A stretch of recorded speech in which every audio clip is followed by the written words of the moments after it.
That's all right. We're just going to assume it's fine. Well, I'm in the green now. Do you want to say something? Something. There we go. Perfect. And we're live, so that's fine as well. Now, the thing is, viewers, my monitor screen is here, which I'm looking at now, which means the camera's not there, and that means you get a good view of my male pattern baldness as I turn my head quite a lot to look at the monitor screen. So if I'm looking to the left, that's what it is. I hope that's clear. Yeah, welcome to the show. Just joined by the one person, but you're worth three, aren't you, Corn Knight? So do you want to say hello? I like this. What was the pause before person? Some kind of question about my Well, whether I'm a person or not. well, in these Are you modern going to use a different term? these modern days, I don't want to define anyone, do I? I don't want to put words in your mouth, offend you. I take it you've been paying attention to the recent what's the word? Brouhaha. Drama. Yeah. Brouhaha is a better phrase, I think. Well, I haven't. I have in regards to read bits that's happening on your Discord our Discord channel, but I've not. I don't know what happened. What happened? Give the viewers a pressy, if you could. Oh, so I mean, like it's pretty minor. There was an invitational. The invitational was like basically a team event where some random Spanish guy who's trying to become a bigger streamer, like invited a bunch of other Hey Dreamland. Good afternoon. Who invited a bunch of other mostly streamers or big names in CCL to set up teams to play a kind of World Cup. The idea was like to represent different nations. So Oh yeah. So in fact, in the champs, Danton is playing for South America. With his Argentinian roots. I was going to say that famous country, South America. Mm-hmm. Yeah. Well, it's not. Yeah, it's not nations. Well, rather they're not going to have like 300 different teams. So there's like England. Sorry, I do this too much. There's Britain. Great Britain. Possibly the UK. I'm not sure. Well, some definition of these isles. I don't know. And there's also a Celtic team, right? Where Celtic includes Cornwall. Yeah. Okay.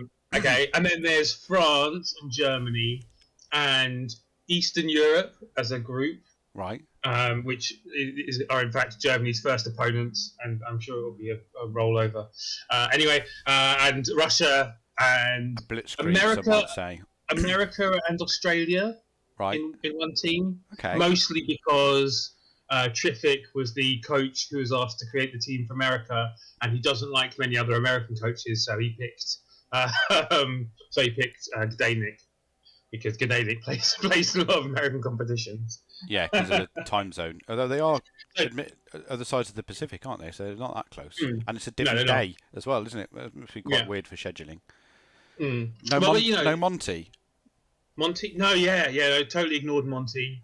In fact, there was a bit of like complaints from Australia about how there wasn't a real Australian team and they could have put a good team together. And then the names that were mentioned. Yeah, well, I think I've offended Australia before, so I'll keep quiet. No, it's fine. Well, I think you said it was the publishing phrase, which surprised me, is quick and dirty. So it was a quick and dirty competition, which meant probably that they didn't really think things through. They didn't think about who would be best. And the nature of invitationals as well is generally my mates or my mates' mates in it. So that was basically raised as a complaint in the stream, which I think part of the other problem. So yes, I'd say there were two major problems. One is it was a rushed invitational. They basically just they thought they were doing it for before Blood Bowl 3 comes out. Yeah. So they arranged all this, got the teams organised really quickly, and then Blood Bowl 3 was put back further. So it didn't need to be quite as rushed. But other than that, it was also partly a failure of its success in that, they had an announcement stream, and because all of the all the coaches, all the team captains are basically big streamers, they all trailed the announcement stream. The announcement stream had like 200 people watching or something. I can't remember if it was Andy raided it or something. Yeah. or Rick, it might have been Rick, or maybe I think Jimmy raided it as well, and Crystal Hunter was talking about it in his stream. So there were loads of people in the Blood Bowl community watching. Right. So it like that was a large reason why it became a big deal, because there were so many people in chat. If it had been like a normal tournament stream and less people had been talking about it and there'd been less people in no chat, one would have cared. someone would have said, "Oh my God, there's no women coaches," and people would have gone, "Yeah, you're right," and that probably would have ended it. Yeah. But as it was so busy, the chat kind of took off on its own. Oh God. Exciting. Which must be every streamer's nightmare, because when it's kicking off in the chat, then Yeah. you forget about whatever you wanted to talk about, because you've got to address what's in the chat then, haven't you? And then I mean, like, yeah. So in fact, that is what Purple Chest did. He was one of the voices, and he made a bit of a kind of announcement-y thing about it. About what? Saying there's no women and it wasn't a conscious choice, and we understand the problems, but it was I mean, I'm a bloke. I'm a white-ish bloke as well, so obviously that, or the bias that comes with that. But it's hard because there's so few women in the hobby that we know, because should we say some people in the hobby aren't as maybe enlightened as others, and it is tough for them. I think sometimes, but there are a few well-known female Blood Bowl. I've got to be so careful what I'm saying here. Do you know what I mean? I don't want to cause offence, even inadvertently. But there's so few female streamers, certainly for Blood Bowl, isn't there? Misspelled Tree and Dizzy Bess are the two, I think, well-known ones. But yeah, I mean, and the trouble is, like, so it's a problem to be Britain, inclusive, isn't it? If you know what I mean. Well, so like, I think the original kind of, the advertising of it was that it would be a kind of World Cup, like best of the country type teams with the amazing players playing against each other, the cream of the crop, and no offense, I don't think it's offensive to Tree or Best to say that in the England team there were 6 very, very good coaches who are better than both Tree and Best. Have definitely got more wins, and I think are probably 6, really tier A coaches, right? The only argument I've had from someone about who's not was Rick, who was the team captain. So like when Rick Reckless is the weakest member of your team, it's kind of it's obviously a very good team, right? Yeah, and that is, and like the Americans could have had Neutral AI as well. I think she's a very good coach too. But and again, they've chosen a very good team. Now the fact they've chosen to get Gdanik in is kind of like does question that a bit, I guess. But if you were going purely on quality of coach, I do think you'd be hard pressed to argue that the best aren't playing kind of thing. Yeah, exactly. Apart from the obvious sort of caveats to that is that. But the thing is, it is an invitational, and maybe it is. I mean, that's the problem with maybe Tree and AI haven't won as many things because they haven't been invited to as many things. They haven't been playing. That's the thing as well. I think that's the problem with the invitational when it's someone choosing coaches is that you're always going to upset someone because they're going to say, "Well, hang on, look at this. That can't be right." And it's not an invitational like the organisers picked everyone. It was the organisers picked captains, and the captains picked who they wanted. Exactly. So I mean, it makes it difficult, to be honest. And I mean, I saw some of the conversations going on about picking teams before it went live, because I'm like in every Discord ever, so I tend to read a bit, and part of me feels like maybe I'm as culpable because I didn't think when people were talking, hey, maybe you should try and be a bit more inclusive. But so it goes. No one else did either. This is no the way. No one else was like, hey, you should include women. You should include women. Yeah, it's not until something's done often that then you think, oh, actually. Anyway, should we talk about? Well, one more thing. Yeah. I think it's great, though. I think it's. Yeah. There have been other invitationals before, and no one ever went, oh, actually, this is terrible that there aren't women involved. And the fact that it's come up as a thing, I think, is great. I think it's an improvement. It's definitely good for the hobby, isn't it? And I hope so. Yeah. And we don't. None of us think about these things. I mean, like a bit. When I was in the World Cup and there was a room with 1,400 people and there were maybe 10 women and as many non-white, non-obviously white people.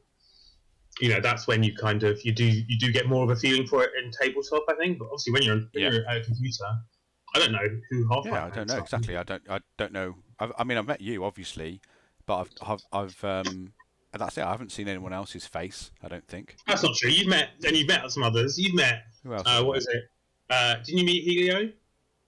No, never met Heliocentric? Helio. I thought. Did you meet some? Did you go to Denmark? Didn't you meet No, like?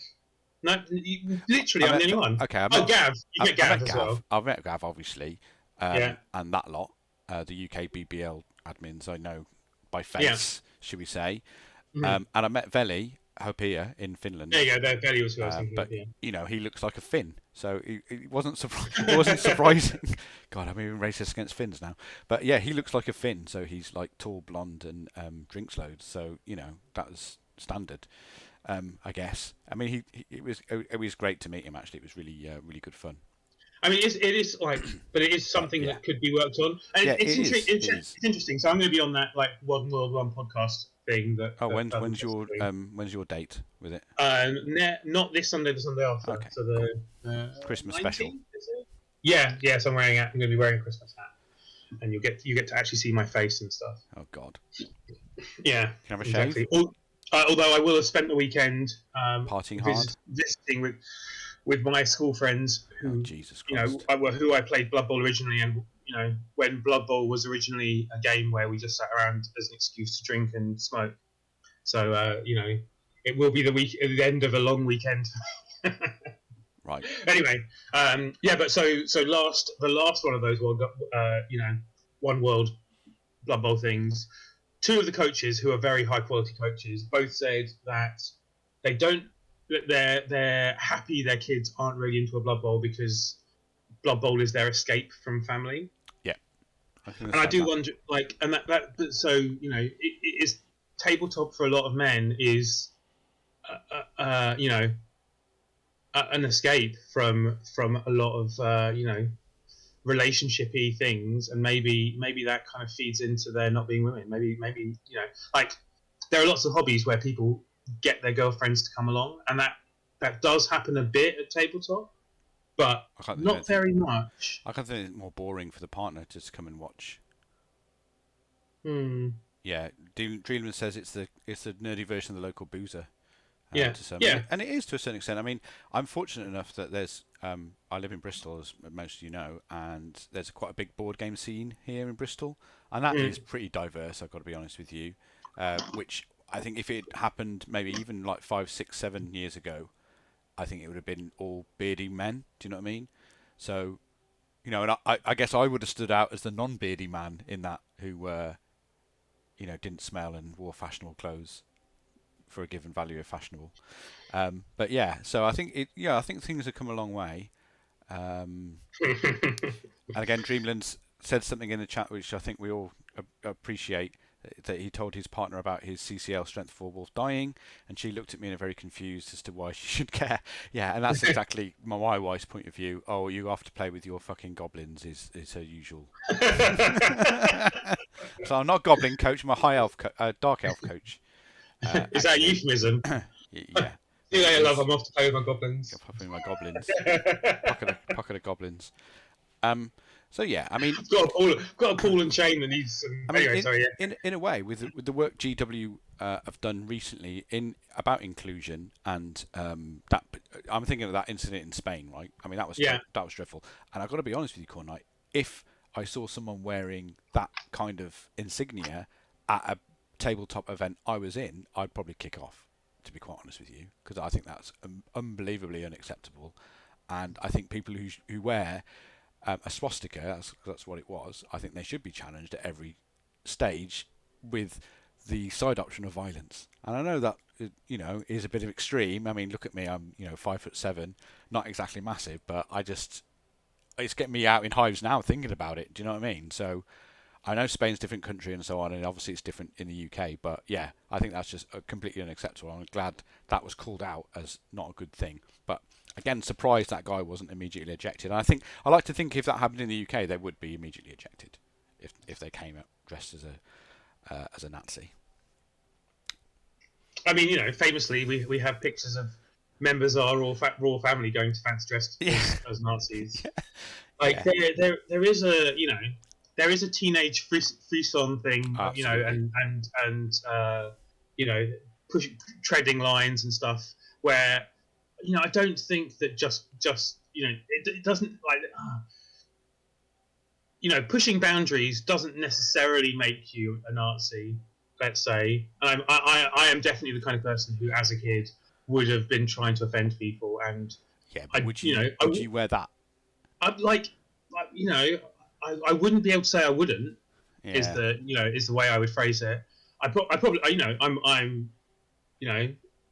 from a Jewish background and obviously have very strong beliefs about that generally. But there's a lot of there's a lot of it's complicated. We're talking about war games, right? Yeah. And there's a lot of Nazi-esque war game paraphernalia going on, right?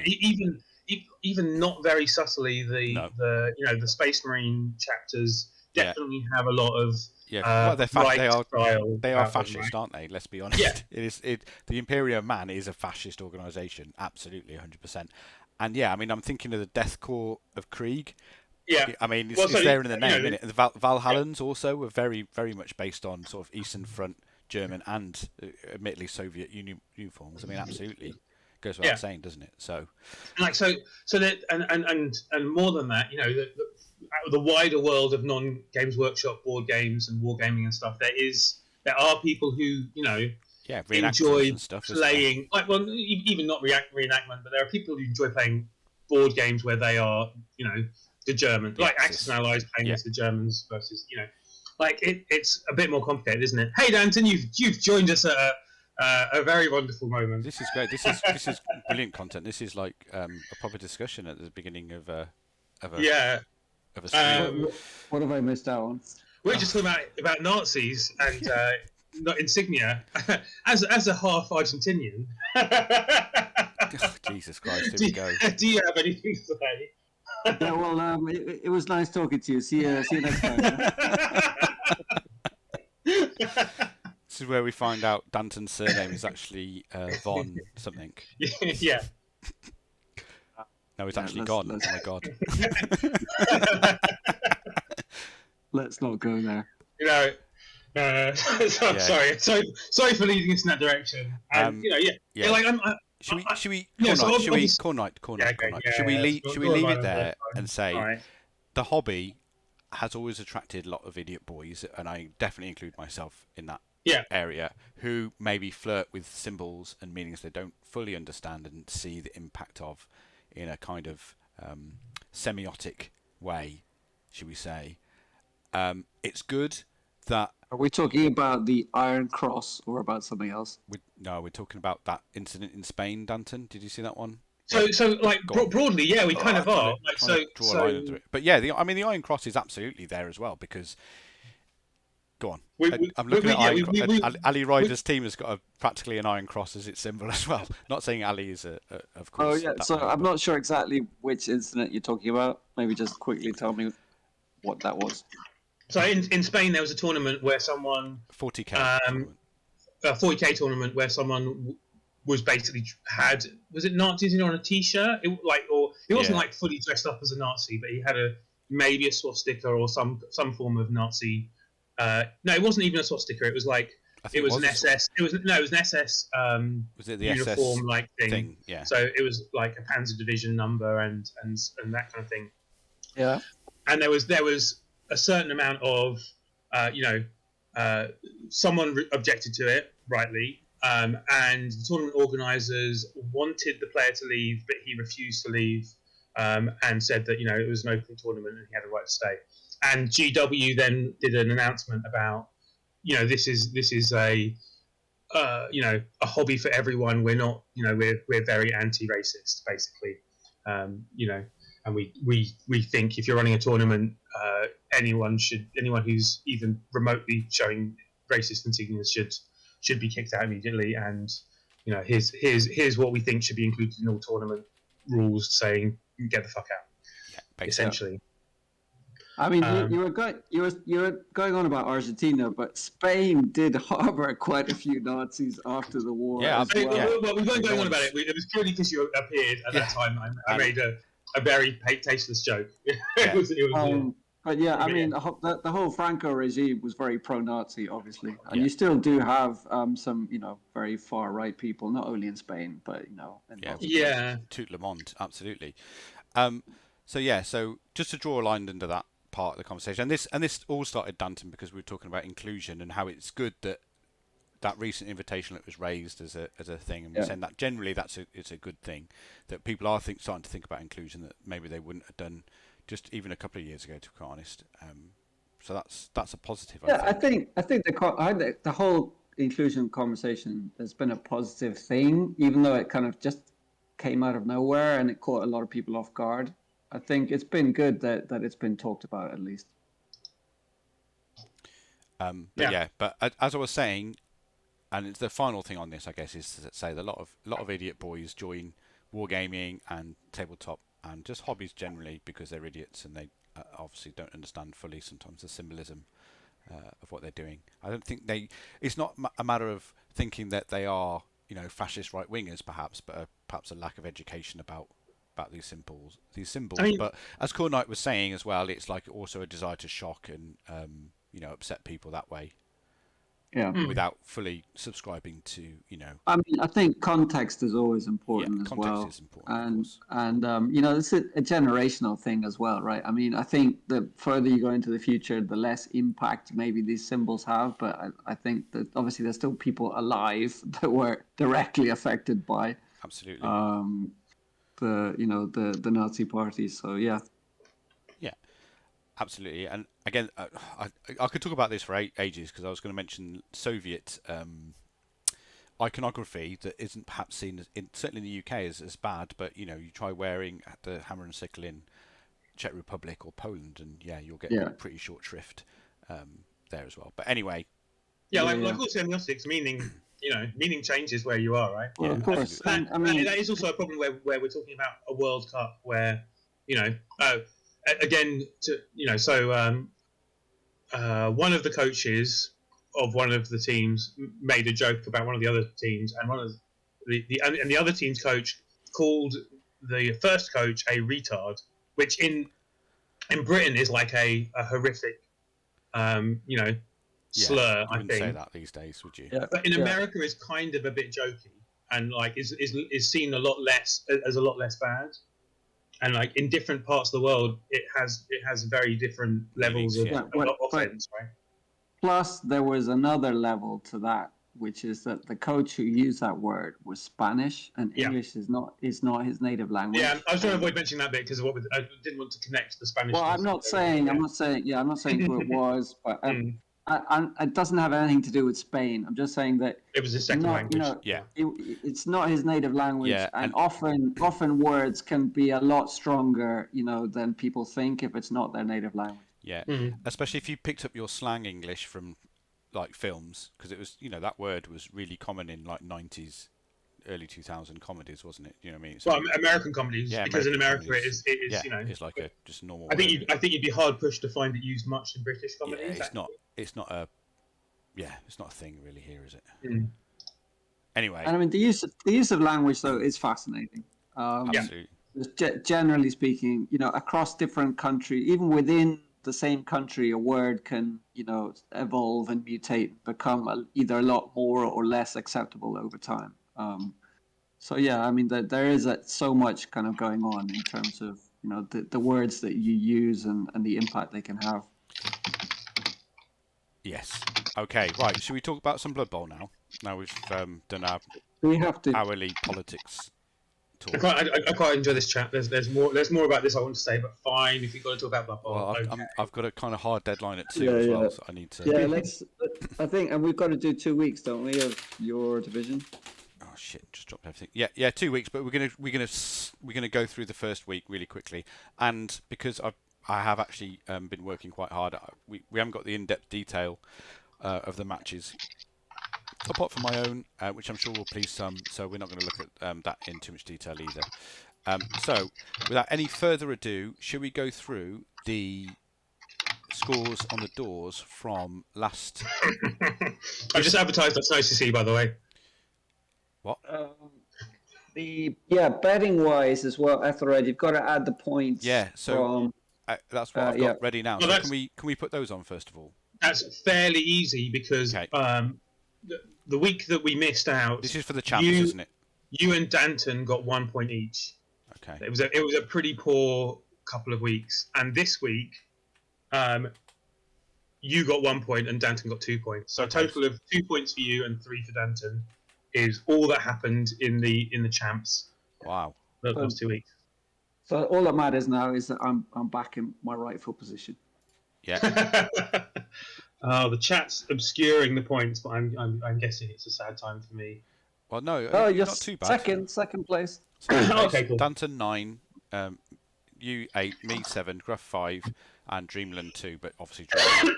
To be fair, I think Dreamland's only actually participated in like 1 week's of betting. So that's fine. Right. So should we cast our mind back all the way to week 3 of OCC Season 23 Division 3C and go through the results for this? Now, I don't think even if I click on them, they're going to come up at all. Oh, they do.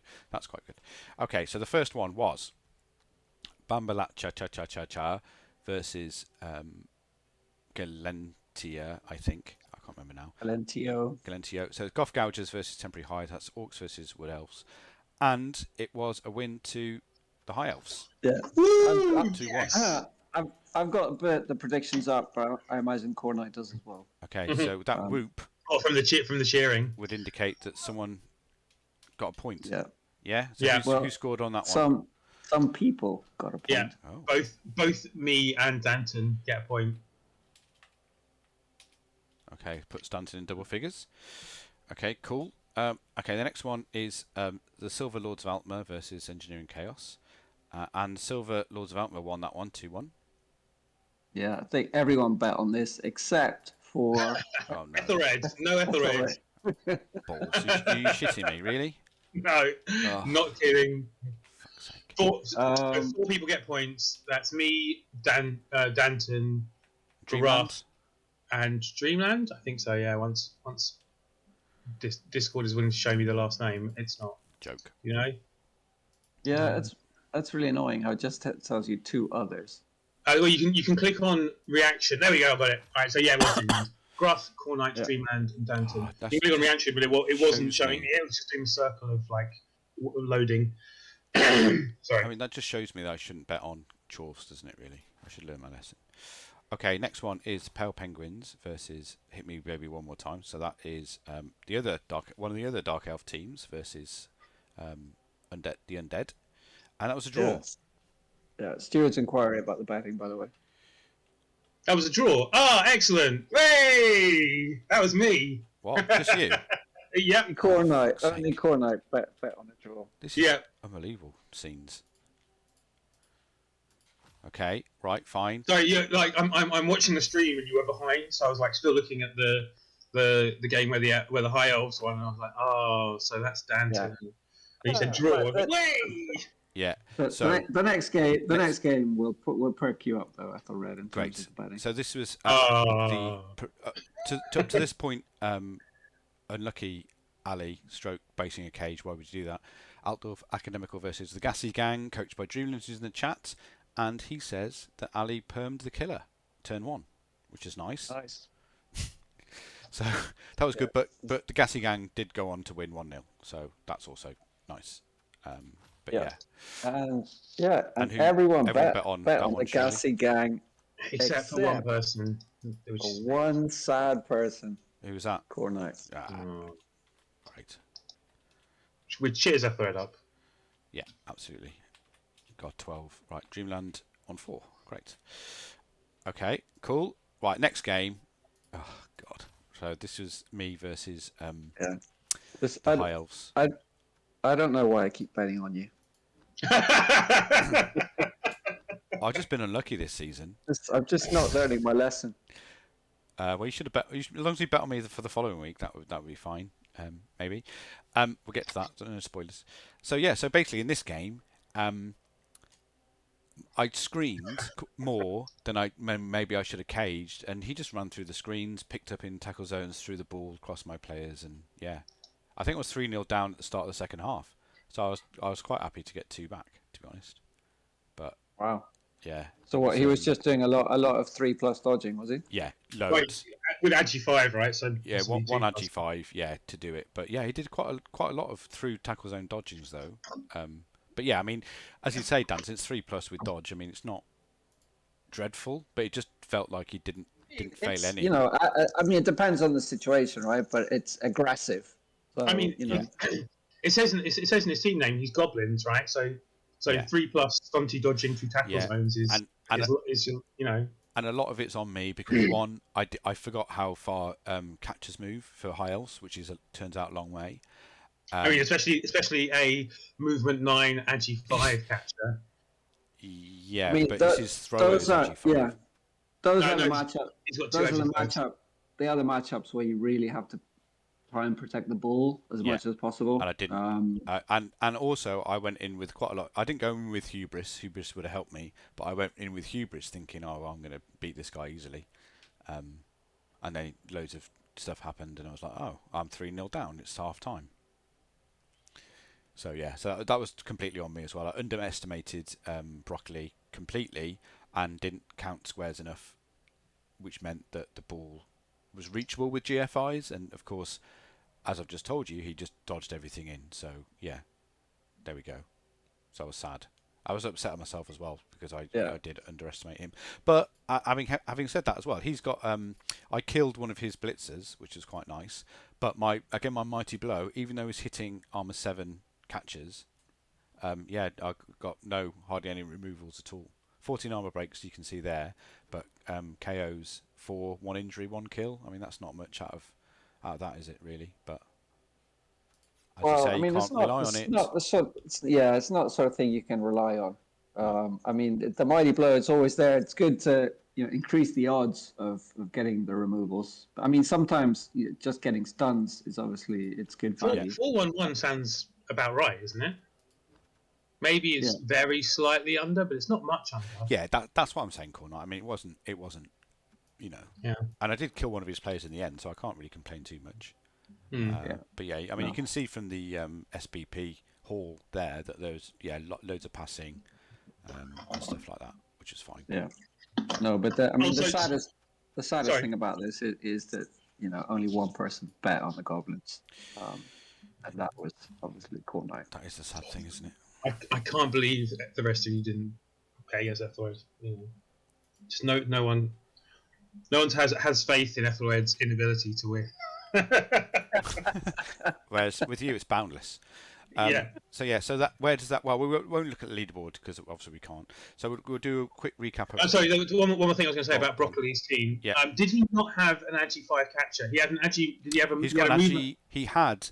I don't know if they're still alive. Let me just find his team. So at the moment, he has an Agi 5 and movement up thrower, and it's the thrower, and a movement up and Agi up catcher. See, I'm pretty sure that catcher wasn't Agi 5. Yeah, I think if you actually look at the results screen from your game, he wasn't Ag 5 because he got the MVP in that game. So that's when he became Ag 5. So he became Ag 5 after the game. Okay. Yeah, there we go. There he is. He's not Ag 5 there. Alloway. Yeah, whatever his surname is. But yeah, knowing Broccoli now and respecting his play, then yeah, that's going to be a horrible team because he's just going to go for everything with AG5, Yeah. But, Crystal Understyle. Yeah. Yeah. I mean, that mighty blow catcher, I don't think that's going to last very long. Though. Well, that's the thing. I twatted him loads of times. I even fouled him. Well, I got a bit pissy towards the end, and fine, fine. Getting a bit pissy is the true sign of a Blood Bowl savant. Yeah, but I mean, it's a massive target, and it can survive one game, but I don't see it really living. We played twice since we played. I think he's probably keeping it as a taunt, as something where he knows that he's going to get people going after it, and that probably helps the rest of his players stay alive a bit longer. Yeah. Yeah. You know. Okay. So moving on to week 4, which I think most of us did betting for, but again, you got the chart there, haven't you? So the first game, I don't think anyone bet on a draw, so I'm not too bad with this. So yeah, this was me, Gough Gougers versus Southville S&M, which is obviously my team. Again, what to say about this? So he 52 blocks he did on me, which is quite a lot, and only 9 breaks, which I was quite happy about. And he didn't. He got 1 KO, 1 injury, right? That injury was on the witch, but it was a badly hurt, so I didn't Apo it. That happened in the towards the end of the first half. I stole the ball from him with a fortuitous leap and scored. So it was 1-0 to me, defensive, going into the second half. In the second half, I don't know how much Bamba Lacha has played, but he basically based me loads, and through basing allowed me to get to basically run through the middle of the pitch and get someone more or less clear. I got my player through to make the pass, but I failed the 3+ pass to get it clear, and then it was kind of a bad bounce. He collected it and then just caged up, and I couldn't get the ball back, so 1-1. There was a question. I can't be asked to get the thing up now, but there was a question like maybe I should have held on to the ball a bit longer. But I thought, put 2 on the pitch, then yeah, that's better for me, isn't it? Score as quickly as possible as the half starts. So I mean, it's it's 2-0 hard to really without seeing it. say without seeing the position. I mean, definitely, I think if you could have safely protected the ball for another turn, it's a better option. Because 3+, you think, oh, it's only 3+, but we all know 3+ can easily Yeah, exactly. That's exactly what backfire. Yeah, like the important thing is to you you don't want to turn over, right? You don't want to do what you did, which is lose the ball and end up being scored on.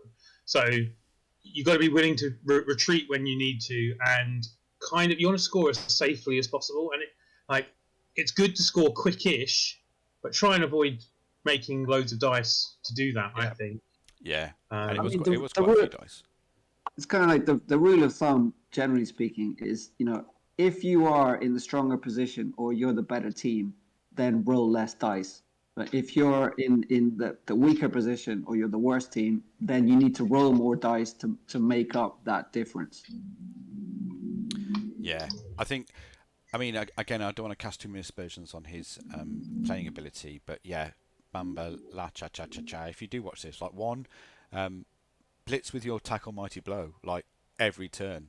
I was really worried about those killer orcs that you've got, but you were blitzing blodge players without tackle or mighty blow. Like I didn't understand it at all. So I definitely do that, and that sounds a bit.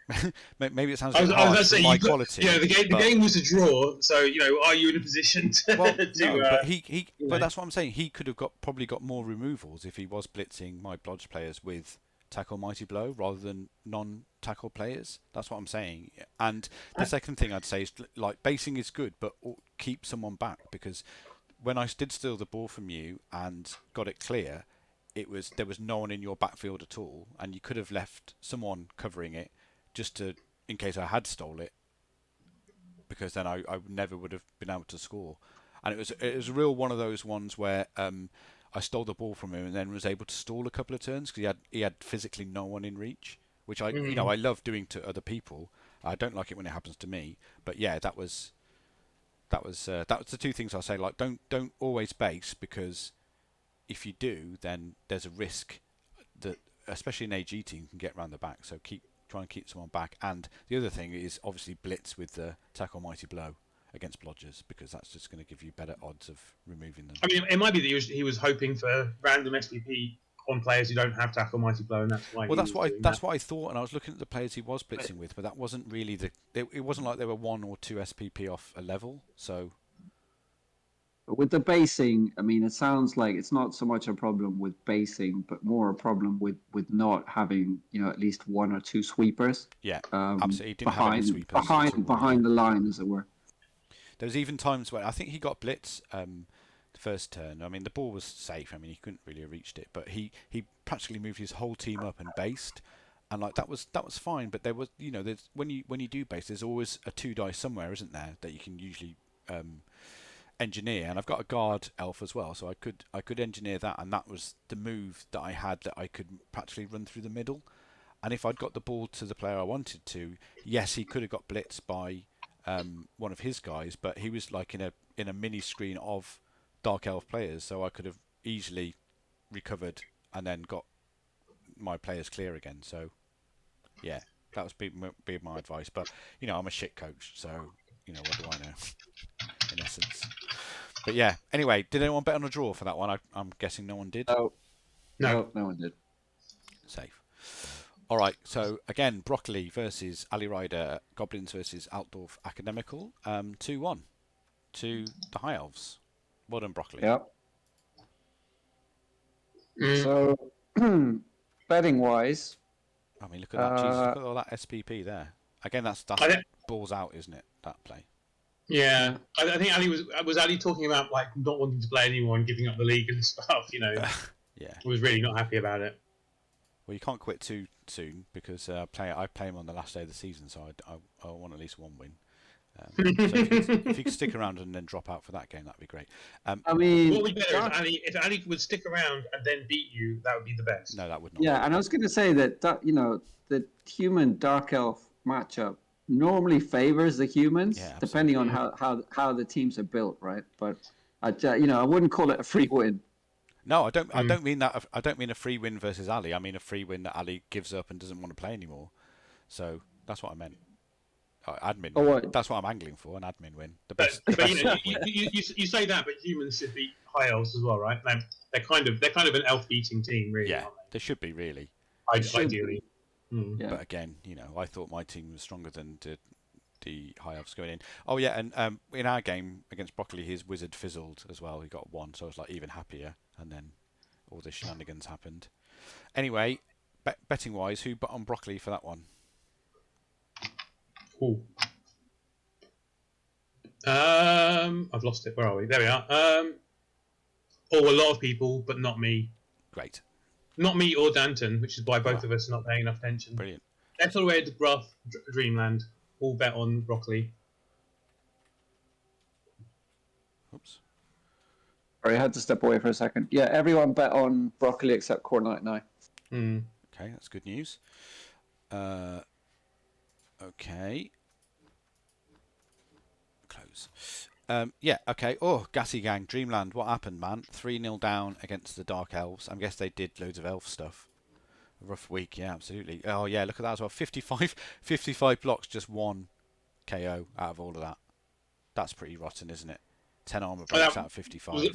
Was that because the killer got removed by any chance? Yeah, well, I guess if the killer wasn't there, then yeah, he just had his normal team to play against. There wasn't much backing up the killer other than the stand firm. No, right? and I think we'll have a look at the teams ready for next week. Yeah, no tackle. So I think the Pale Penguins aren't a massive team, but what they do have is blodge, quite a lot of from memory. Mm-hmm. So yeah, with no tackle, it's going to suffer.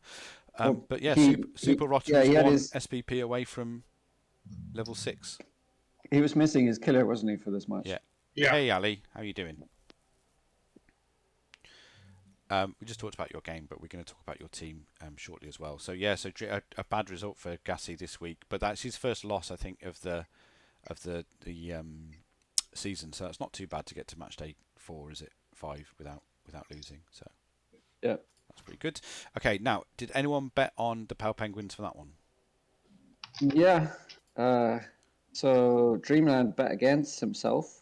Okay. So Stuart's inquiry Gruff and and Gruff bet on Penguins as well.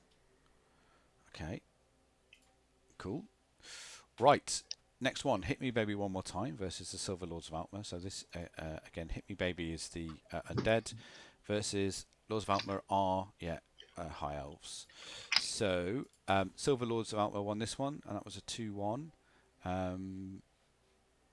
Okay, they're leveled white, which is unpleasant because he's the killer. Let's have a look at the quick game. 39, 5 KOs, 5 injuries inflicted, but obviously wasn't enough to stop the Elf BS. Oh, last thing. For my game, I failed a 2+ GFI to 1 turn at the end, which would have given me the 2-1. That's sad, isn't it? Core Knight, do you think that's sad?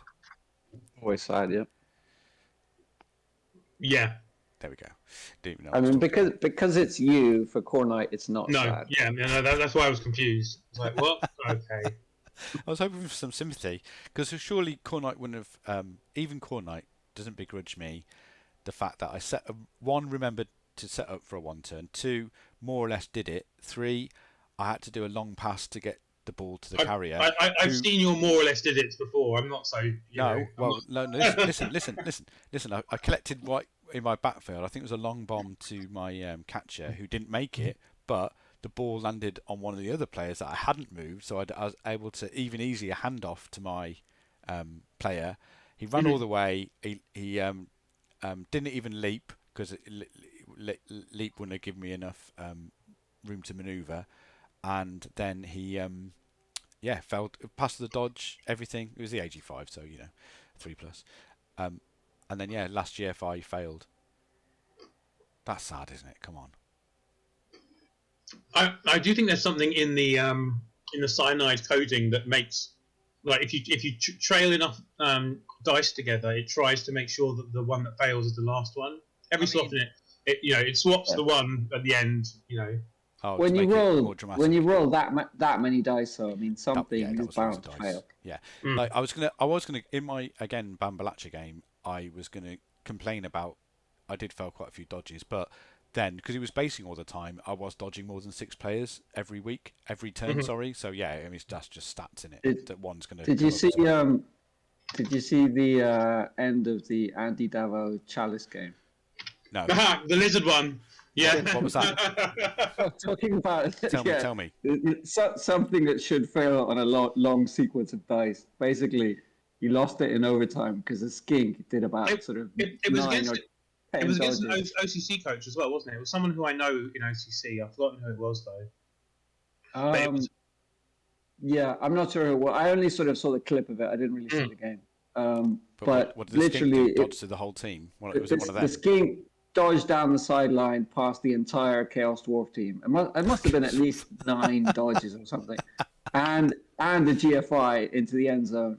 And he only failed 1 dodge, I think, which wasn't past tackle. Several of them were past tackle. The 1 dodge he failed, the dodge reroll saved it, and then the GFI into the end zone failed, and he had the reroll for that. Unbelievable. I think it's worth adding to it that Andy was playing Chorfs because he thinks that he thought that Chorfs were the kind of the team that he was most likely to be able to win a Chalice thing with, and he was spent a lot of effort making a big good Chorf team to get there, and also that he had got the Lizards down to 3 players at that point. So yeah, even though that is a dicing, isn't it? What can you do against that? Nothing. You say that, right? You say it's a dicing because I think it was like a 10% play or something like that. Someone it was about 12, around that. With the re-roll, it was around that. But he actually he allowed that play, right? I mean, he could have I think put a wall of players across where that just wasn't an option at all. So he left it on. And okay, it's unlikely to happen, but leaving it on when you can stop it. I mean, you've only got yourself to blame for that. Yeah, absolutely. Yeah, if it's on, it's possible. If it's possible, then it can happen. If you've got 3 players left, you just need to make sure that he can't physically move into the end zone. Yeah. With Stunty, you just put a wall of players, and then you make sure they can't blitz the wall, and then there's no way you can get through. True that. Yeah, I've seen Troll Slayer through 2 tackle zone dodges to hit my ball carrier in the past because I've left a space. So yeah, absolutely, it can happen. I got really cross about that. I had to have a lie down. Anyway, have we done the betting for this one? Who bet on the Silver Lords of Altmer? Have we done that one? I can't remember. Yeah, everyone bet on this. So 4. Okay. So we can leave it there then. Or do I need to add the points, or do Go on, add one. We need to know how many. Right. I need to break my record. Oh, fuck's sake. Okay. Definitely not coming to England now, which is unfortunate, obviously, with the COVID kind of restrictions. Yeah, it's probably for the best. Yeah. So yeah, no night clubbing for us. Maybe next time. Next time, I'll cash in my 3 meals in one go. Yeah, it's a corner. It's a McDonald's, right? In it, so that's fine. I mean, it's a pub lunch, right? But it's still, better than Yeah, McDonald's. better than Jeez, I had McDonald's. McDonald's recently. It's Yeah, garbage. rank, aren't they? Absolutely. Okay, last game of the week. The Chorfs won this one, so a temporary high. Who are my opponents this week? They won 2-1. Did he break anything? Just one injury. Oh, that's sad. So yeah, 2-1. So who bet on the Chorfs? Did I bet on the Chorfs this time? Hopefully. There's much else to say about that game because we haven't looked at it. It's got a new thrower. Look. No one bet on the Chorfs. Ugh, that's sad news. Okay, which leaves us with. I mean, we'll look at the leaderboard and then we'll do the predictions for next week. I did see your comment, Dreamland. Ruti is a better coach with a better team, so obvious bet. So yeah, that was where he bet against himself, which is fine. But the leaderboard halfway now because this is coming up to match day 5. So this is like the Christmas in the Premier League, really, and this is how it's laying out. So we've got on 3 wins the Silver Lords of Antwerp and the Gassy Gang, so they're on 3 wins each. Gimlick slightly ahead because he's got a draw. Then there's the middle pack, which is led by C Pervert and probably goes all the way down to Bamba La Cha Cha Cha Cha, who've got either 1 or 2 wins each. And then bringing up the rear is me with no wins yet but 2 draws. And then poor Ali, who's in 10th place with 4 losses, which is sad.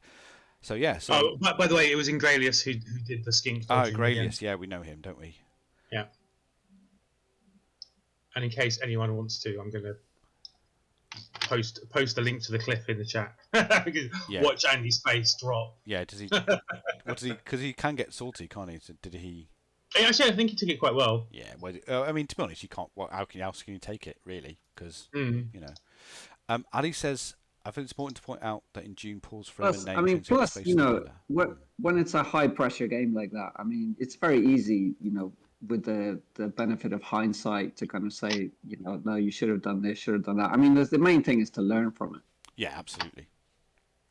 I was at the clip there. I'll watch that in a minute. Okay, so this week schedule. So we've got Gough Gougers versus Pale Penguins. Now, quick look at the Gough Gougers. They've got a level to come, so we'll see what we think for that. But I mean, a lot of strength 4, a lot of tackle, mighty blow. I mean, guys, this is what I was kind of saying. So he's got 3 players with tackle, mighty blow. He had 3 players when we were playing him, but instead he was blitzing with the Black Orcs and stuff, which I can kind of understand if my players didn't have dodge. But I mean, last time we looked at this team, I'm pretty sure we were saying he needs to get more SPP on the Black Orcs. So maybe he actually took what we said to heart. Yeah, maybe actually. And the thrower's back for this game. He's got a level on this blitzer here, so the blitzer has already got guard, tackle, and mighty blow. What's left for him? What would you take on a normal for him, guys? Stand firm. Stand firm. Yeah, definitely stand firm. Stand firm is such a good skill. Yeah. I mean, and look at the team progression. Like the 2 of the other blitzers are doing the same thing, and it goes so well with guards and tackle, and the three stand firm together is so irritating. It's just dodge. I mean, look at the top number 1. Basically, that's all normal skills, right? I mean, and it's an amazing player. You really don't need to roll. Obviously, a double could be dodge or jump up, but or blitzers with normals are still great players. Yeah, they're really good, aren't they? But yeah, so and cheap. And so cheap for what they are as well. The value you get out of them is amazing, right? Is it 80k for 6339 that block? That's Yeah, with access to strength. Yeah. In general. Yeah. Okay, and he is playing the Pale Penguins, which are the other Dark Elf team, which had taken a bit of a battering, but we'll see how they are now. So he's got 100k in the bank. 9 players, so I doubt he'll be buying another lineman for that because he's got all 4 blitzers. He's got 2 witch elves, one of which is of course AG5 but with armor 6, and he's got a blitzer very similar to mine, so movement 8 and AG5 as well, blood step. I mean, really it's a classic tale of AG versus strength, isn't it? Really, and based on what, having played Bambalata, I think I'm going to bet on Ruzi for this one because of the reasons I mentioned before. I think so. Yeah, so I'm going to bet on Ruzi to win this one. How much is he getting in inducements? He'll be 200 getting, TV. yeah. Because you have to add 2 loaners, right, to Rusi? Yeah, so 2 loaners makes him 1750, and the 210 TV difference, which is where you know it's going to be a wizard and a babe, right? There's nothing else that Dark Elf's going to take against orcs. So and in the hands of Ruzi, a wizard and that Dark Elf team is a win in my eyes as well. Okay, I haven't played Bambalacha before, but I mean, it's likely to be a win unless A, the wizard fizzles, and B, the orcs don't just remove his team in the first half. I mean, even if the wizard fizzles and you'd expect a few elves to leave, I still think Ruzi's a pretty good coach. Yeah, I think. Oh yeah, no, for sure. All I'm saying is that dice can dictate games on them. Yeah, they can. Are you willing to put your bet where your mouth is, though? I'm gonna bet on a draw. Yeah. Okay. I think a draw is is also pretty plausible, but yeah, I think because it's plausible because as well, if there is a lot of early damage, then the elves might just kind of play for the draw. Yeah. Yeah, even with leap and the chance of a 1 die for the second half, when he collected the ball, it was a player surrounded by guard that I wasn't going to leap into because what's the point of losing a player really? So yeah, if the orcs get and secure the ball and there's no wizard, then it'd be really hard for the Dark Elves to steal it back. So that could be a draw as well. But I think Ruzi will win. Yep. Okay, next one is Ali. Hey Ali, in the chat, how do you think you're going to do against the Silver Lords of Altmer? So this is humans versus high elves. Ali's team's got a level to come as well. So let's have a quick look at his team. Let's wait for it to come up. So it's on one of the blitzers, the AG4 strip ball blitzer. In fact, it's on. Yeah. I hope for Ali's sake it's a double because that a dodge would make that AG so much better and the strip so much better. If it's not a double though, what would you pick for him? Probably. I think I would probably take Juggernaut because it goes with strict ball and it's just generally good for blitzing with. Is he not going to make another kind of more generalist? I guess Jugs for strip. I mean, because he has strip, that would tip it towards Jugs for me. I mean, Jugs beyond strip. It's still useful because it's not for those cases where you get the both down. You don't want to leave your killer in contact.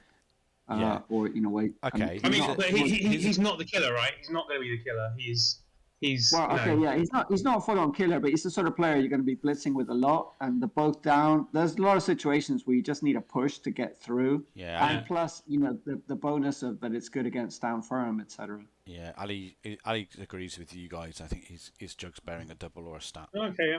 But that's fair enough. Right, okay, so he doesn't agree with me. I was expecting, to carry on in the style of the others who are a bit more generalist and take another guard. Okay, guard.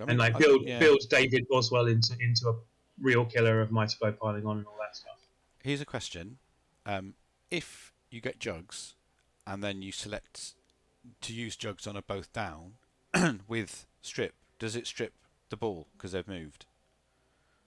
Yeah, it turns into a push. Push results in a moving strip. So it's even better synergy.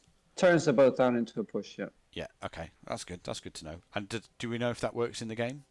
Yeah, and you have to. Yeah. So the important thing is, when you're asked if you want to use Jugs, it always negates stand firm, fend, and wrestle. So those things are always turned off. What it's asking you is, do you want to turn both down into a push, right? So exactly. And like, lots of people get confused and want to hit a wrestler and choose yes about using jugs, when really they need to put no because they want to keep the boat down, but they want to turn off wrestle. I've even made that mistake, knowing full well that the way that it works, because it's just such a confusing pop-up. When really what it should just say is, do you want to push this player, because that's what it's asking you, because it's just worded in such a confusing way that it can catch you out easily. And more brilliant UI design from Cyanide. Well done. I think it's a translational issue. I think it's I think it makes a bit more sense in French than it does in English. Perhaps. Okay. But, okay. Well, I mean, the team. So the record is obviously not good, but the team is still reasonably good shape. Yeah, we're only halfway through the season. It would be easy to. Yeah, it's easy to write them off, but yeah. I mean, you're in tier 3, right? You just need to get around mid-table, and you'll probably get sucked up into tier 2. There we go. Regardless, that's the earliest use of sucked up, I think, for a while. At match day 5. I mean, I'm using sucked up every morning. I don't know about you. Lol. So that's Ali's team. So he's looking good. He's got 80k in the bank, but there's nothing I don't think he needs to buy with that 80k. Well, it'd only buy him alignment anyway. Well, unless he wants. Only buy him sadness. I mean, unless he wants a bench, kick out a liner or something. Yeah, not against high elves though, I would imagine. Well, yeah, depends on the TV difference. Yeah, 20 in the high elves' favour. So let's have a look at the high elves. They are missing one of their catchers and a lineman, but it's the guard lineman, so that's quite good news. They've got the killer blitzer, who's only armor 7 as well. So Ali, get your fouling boots on for this game. All right, so that means that the TV is actually 70 more, right? It's only 10. Well, but he's also got a bank of 200. Oh, it's also got bank. Yeah. So yeah, if he doesn't spend it, then yes, TV will be 1690. But if he does spend it, it will go down to 1640. I mean, which is exactly the same as Ali. If he is going to spend it, he's only just going to get a lineman, really, because there's nothing else he can buy.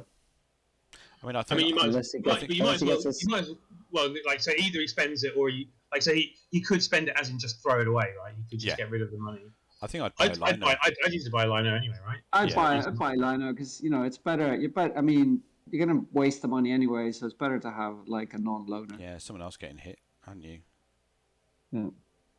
I mean, could you buy 2 and get a bench? You could, but as long as I don't know though if that's going to give any inducements away. I mean, it would do, but not a massive amount. Would it give Ali a wizard? Basically, that would be my question. I mean, Ali could spend a lot of money to get a wizard, but considering he's only got 11 players, I'd probably not be spending the money on getting a wizard. I mean, it's interesting. This team, how it looks with the players that can't make this game, seems a lot more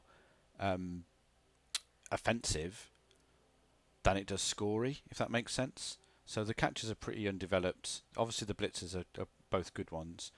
Ali says he's going to get a bench for this game. It's been burnt, I think. Which I agree. I think bench is a really good idea. Yeah, no bench, no fouls. He says also, which is a very valid point. But I don't know I mean. The linos are pretty good. But yeah, what are your thoughts on this team? I think both teams should buy a bench.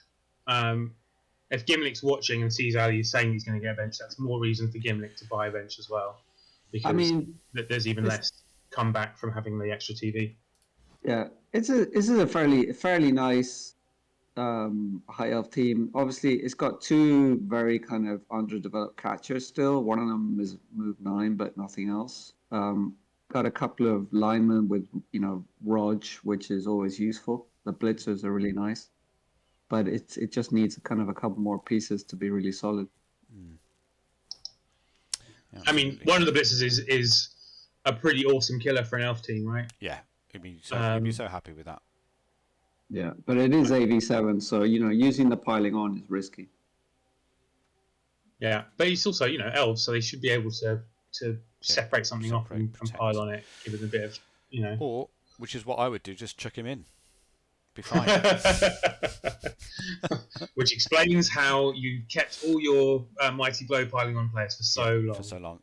I still got one alive. Right, so I've got it's an elf off again for me this week. So Did we actually pick who we're going for? By the way? Oh, we didn't. Yeah, we didn't say who's betting for who. Well, Ali this time. All my money's on Ali, as it has been consistently throughout the season because he's a legend. I was going to bet on Ali, but you having bet on Ali makes me think actually it's a terrible idea just because you did it. Well, that's also fair enough. I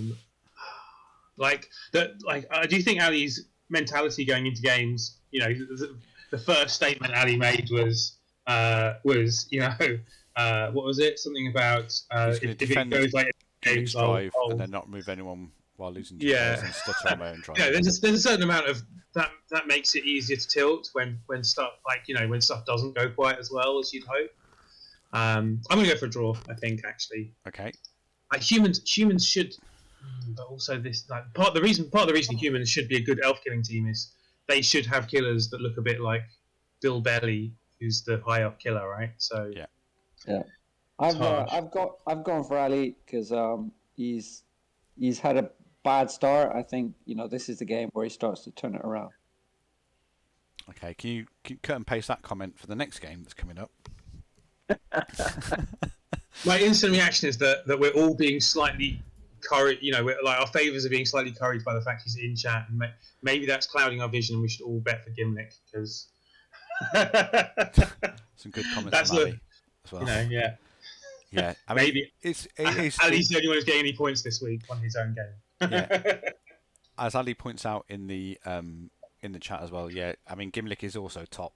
Let's not forget that, and Ali is also bottom. But it's a dice game, so and I'm sure you beat strong competition to win your family swing ball tournament in 1994. Do you know what I mean? Even if he is a strong coach or has a better record in a one-off game, it doesn't mean that he's automatically going to win it, though. No, absolutely.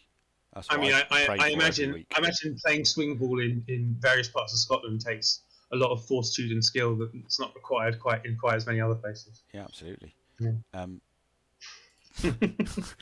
Okay, right. So it's me, Cardo. It's me next. So imagine with the wind up there. Yeah, the wind is exactly what I was thinking about. Yeah, my grandparents lived near Aberdeen, kind of, and the wind was.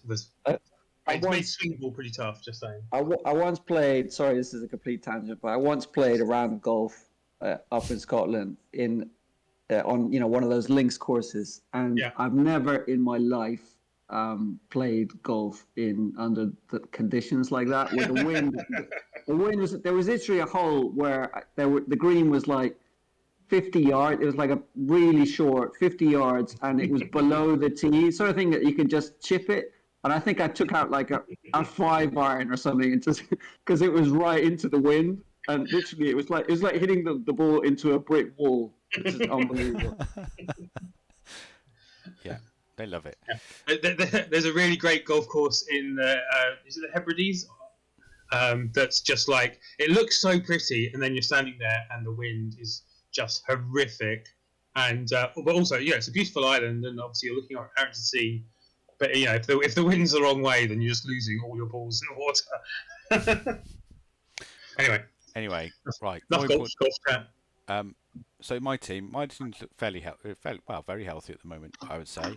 I've got a bench. Yeah, cheers, Ali. Take care, man. I've got a bench. I've got 70k in my back pocket, though I'm obviously not going to buy anyone for this game.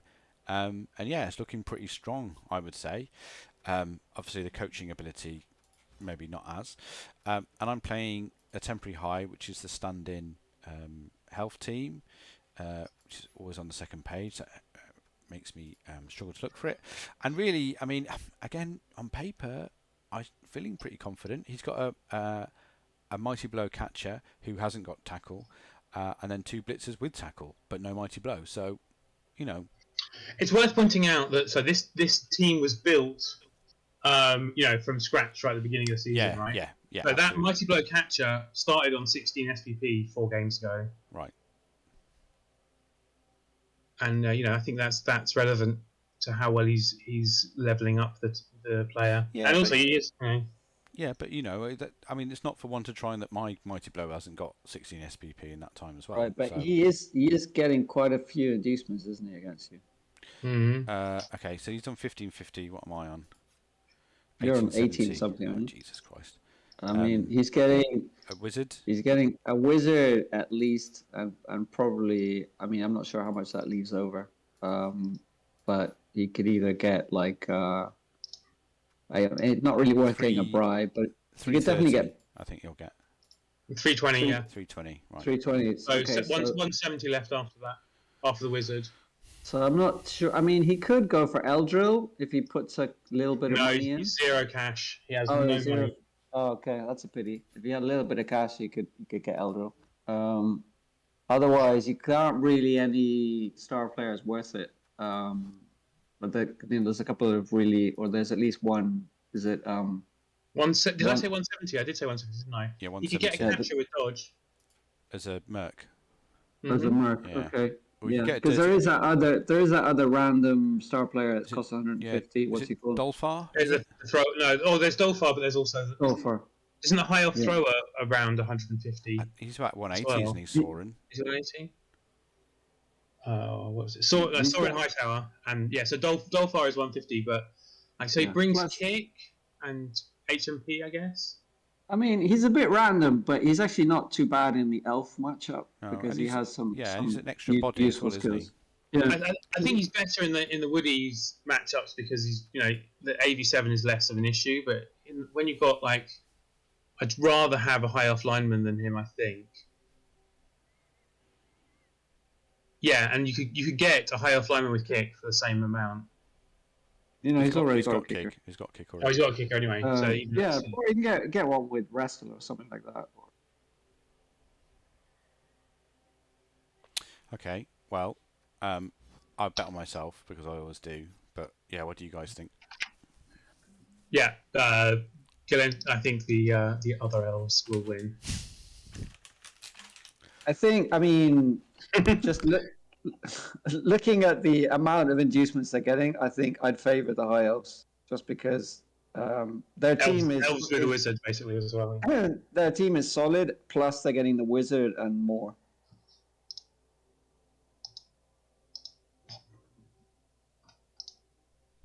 Okay. So yeah, plus I mean, and as I said, I do think Ethelred does have a better team. Like those stats up.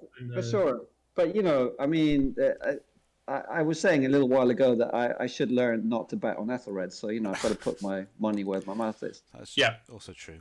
All right, well, we'll see, won't we? We're playing tonight, I think, about 10. I don't know if I'm going to be streaming yet, but yeah, that's when we're scheduled to play. Okay, next one, more elves. So it's goblins versus engineering chaos. So this is Broccoli's high elves versus the chorfs. So, Dirty chore. dirty, filthy chorfs. So again, the combination of thrower and catcher plus Broccoli's balls out time of play kind of suggests that he's gonna go for it, certainly. The AV6 might not survive. But This is a match where that AV6 catcher I can't see it surviving very long. no. So I've got the Chorf team. It is worth pointing out that the Chorf's one win so far comes against the other high elf team. So, who are not too dissimilar from Broccoli's team, right? Yeah. I mean, I think we've played. Have we played? Haven't we? I hope. I think we played. Yeah, isn't this the one where he got the unlikely draw because of the throw-in? Yeah, that's right it. at the end of the Through to his, game. 2-2. Yeah. It landed on his hobgoblin, didn't it? Yeah. Yeah, good, because I don't want to face this team again. It's horrible. I mean, again, he gets all of that. You can see there on your screen. So he's got a claw pommer, a guard more or less everywhere, strength 5 bull, and Chores are cheap. a hobgoblin dirty player, all for 1640. I mean, that's crazy. And he's going to get, just less than 100. So 70k. 70, thank you. 70k, but he has got 150k in the bank as well, so he could put a bit of his own cash into that as well. But yeah, I mean, I've been burnt as well betting on the Chorfs in the past, but I think again, I think they're going to win this one. And plus, I Broccoli mean, danced through my I think screen, so obviously. I Crow hate that. Crow Crow Dog is a fairly solid kind of bash coach. I think he leans towards bash teams. So yeah, I haven't seen really any of the games, so I don't know really why he hasn't been getting such good results. I mean, he's had a draw yeah. Like, he almost got beaten by Ethelred. That suggests that's a bad sign, isn't I mean, yeah, that's never good. Yeah. it? Cheers. Okay. What do you? So I'm going to bet on Chorse. What do you guys reckon? It's a really tough one. I've gone for the chops already. Okay.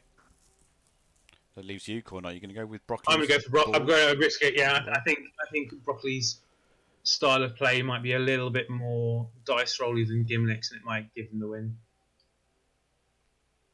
Okay, cool. And then the last game of the season, of the week, is Gassy Gang versus Hit Me Baby One More Time. So let's have a look at, and if you're still in the chat, Dreamland, that'd be great. If you say hello again, give us your thoughts on this game. But his 1890 Noggle team looks like this at the moment. So we've got the killer back.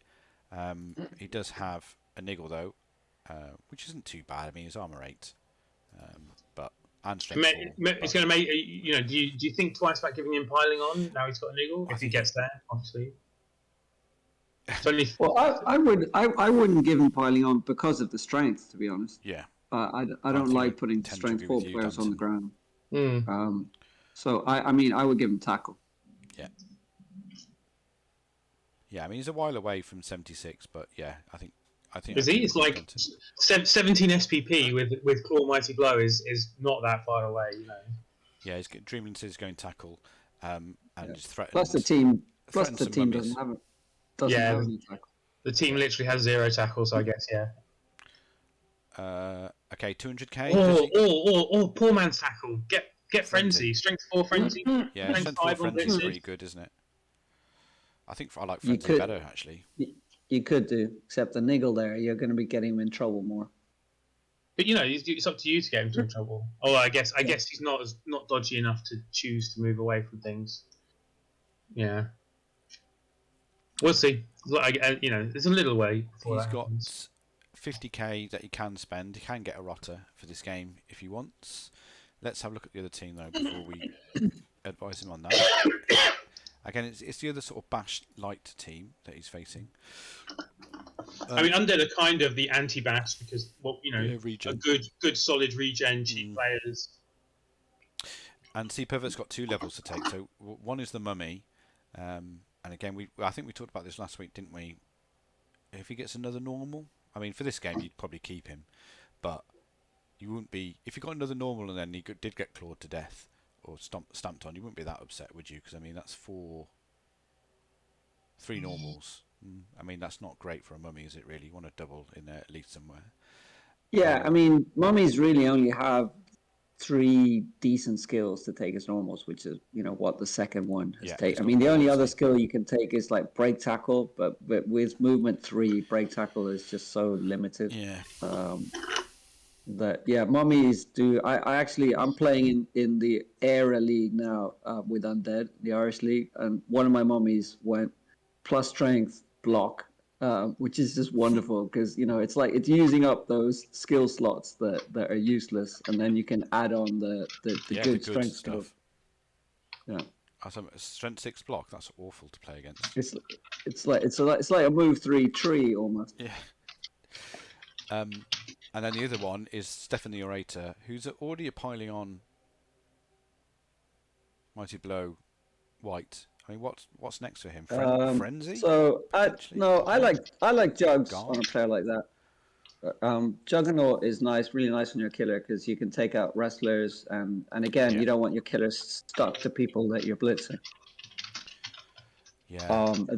A double obviously jump up. Yeah, absolutely.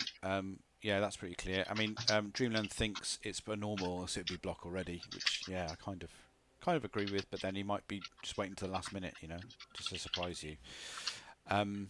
He's going to get about 210 in inducements, so you could make that 250 gas Dreamland if you did get an extra rotter.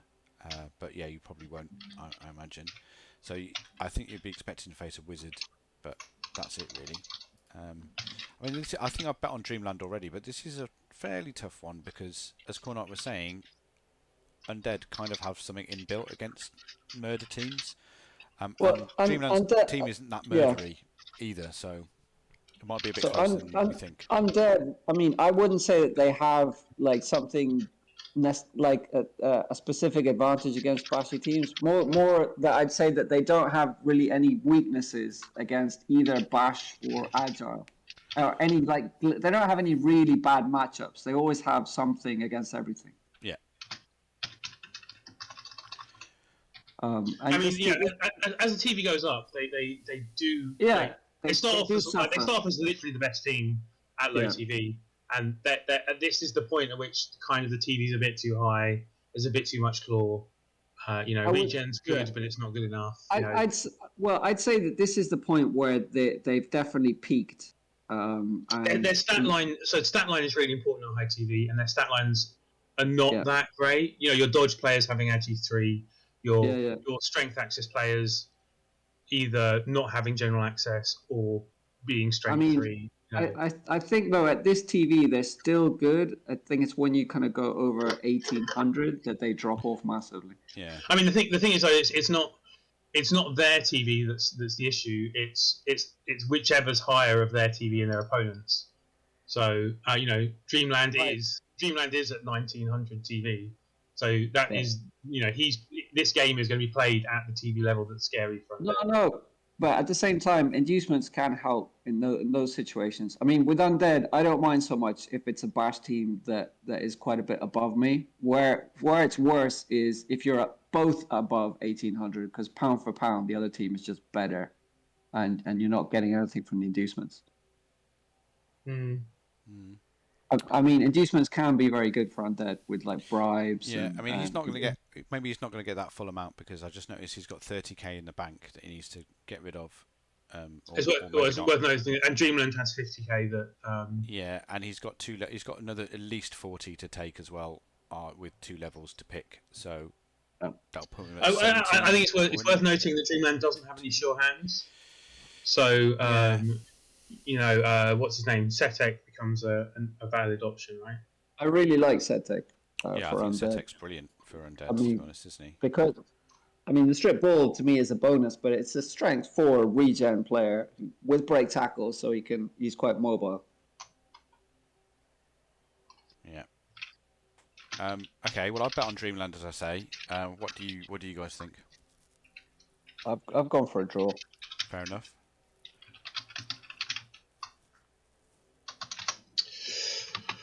So another tough one. I think I'm going to go for Dreamland. Okay.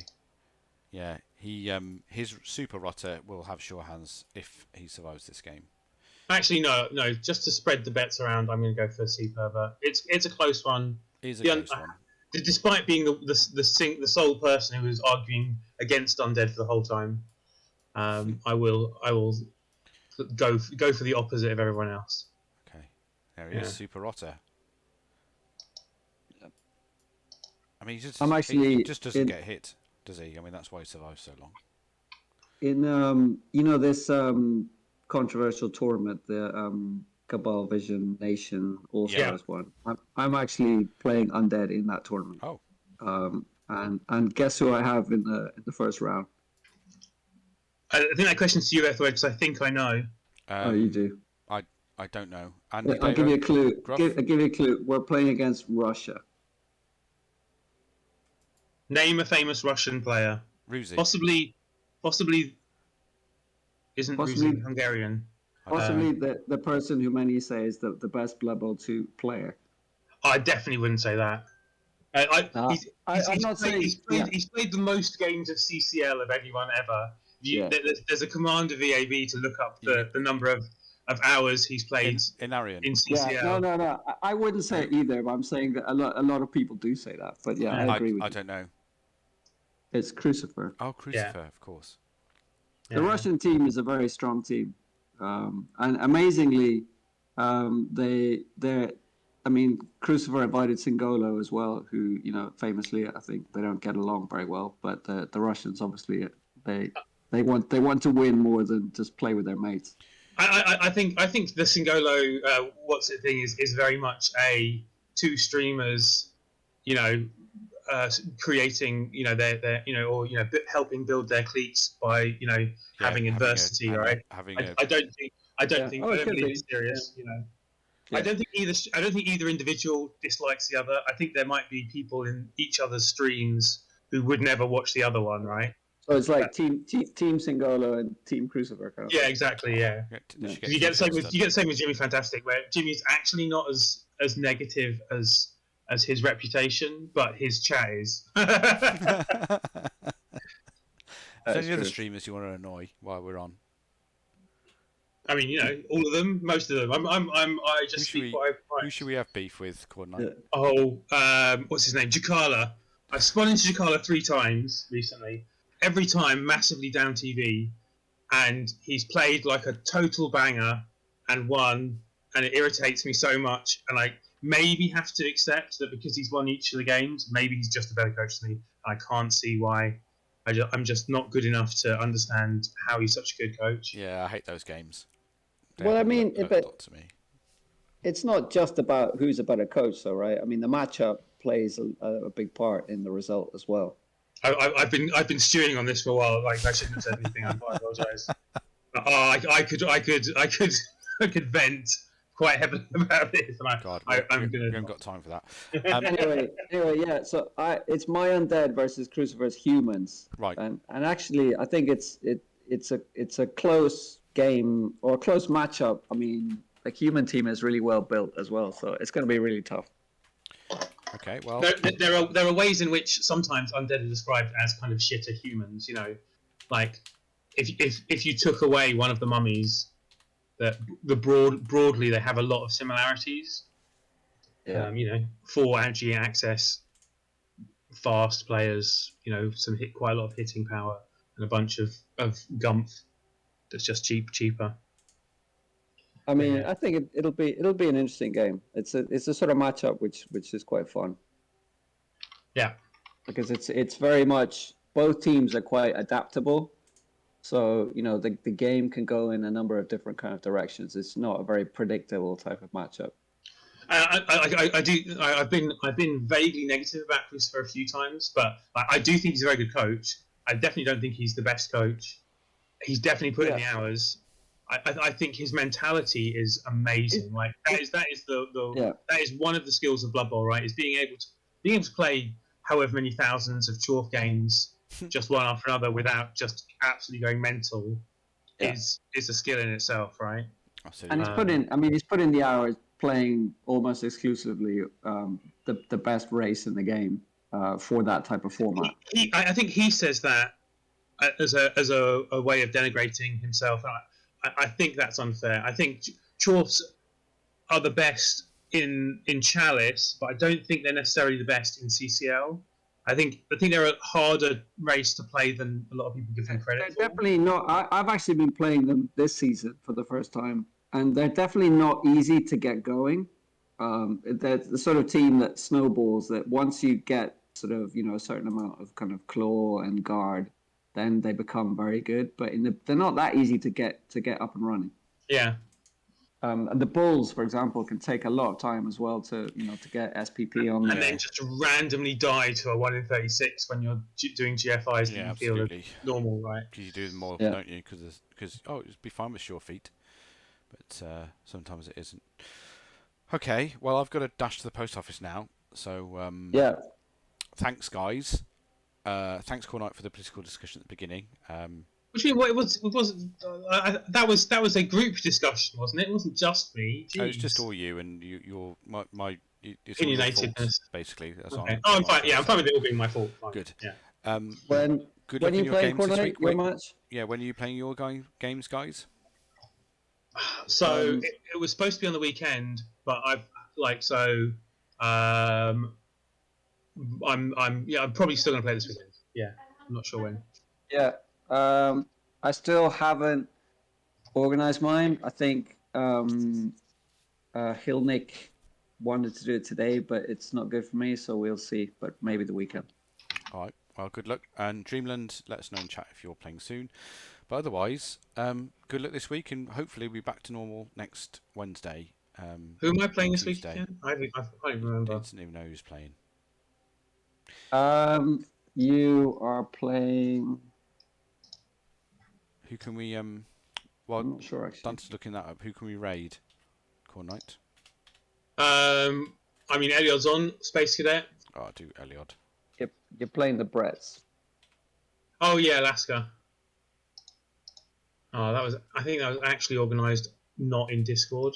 Oh no, there he is. Friday, so today, this evening. Yeah. What sort of time? 8 o'clock. Okay.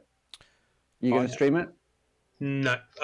So the reason I was being a bit like is I wasn't supposed to have my son, but I'm going to have my son this weekend now because his mum's brother passed away from COVID.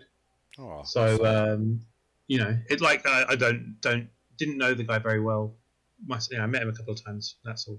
But you know, obviously it's yeah, you know, sad times. Scary as well. But yeah, he's younger than us as well. Oh Jesus. Well, younger than me and Ethelred. I think he might. No, Danton's older than us, so yeah, definitely. If he's younger than I'm us, the old man in the room. he's the old man, absolutely. Wow, He's that's usually piping me. slippers. Excellent. I'm older than you. What are you on about? Isn't it like no? I'm older than you, aren't I? No, I don't think so. No? All right, fine. Whatever. Don't care. Age is meaningless. We're so competitive. We're competitive about ages that we had no input in control whatsoever. over. Control over. Yeah. My mum banged before your mum. No, my bad. Yeah. Brilliant. All right. Well, thanks everyone. That took a weird turn at the end. Good luck in your games. I think the raid's gone. No, it's not. I've got Oh to press the no, button. it's about nearly to go now. there. Right. Good luck in your game, Corn Knight. See you guys. Bye. Cheers. Bye.